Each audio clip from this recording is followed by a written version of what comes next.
এমন কোন মানুষ নাই যার জীবনে দুঃখ নাই, কষ্ট নাই। সবার জীবনে দুঃখ কষ্ট আছে।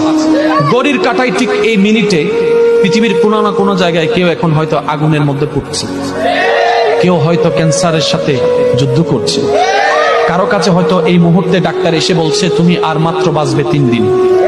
হয়তো কেউ এখন মৃত্যুর সাথে পাঞ্জা লড়ছে, কেউ বা হয়তো দুনিয়াতে মাত্র সন্তান জন্ম হয়েছে, মাটা মাত্র মারা গিয়েছে।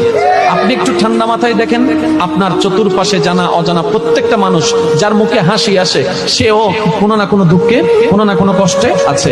দুঃখ ছাড়া মানুষ হয় না, কষ্ট ছাড়া দুনিয়া হয় না, এটাই বাস্তবতা। আর এই চির বাস্তবতা, চির সত্য কথাটা যে যত দ্রুত মনের মধ্যে বসাই নিতে পারবে, সে তত দ্রুত সুখের সন্ধান পেতেই থাকবে। বলেন সুবহানাল্লাহ।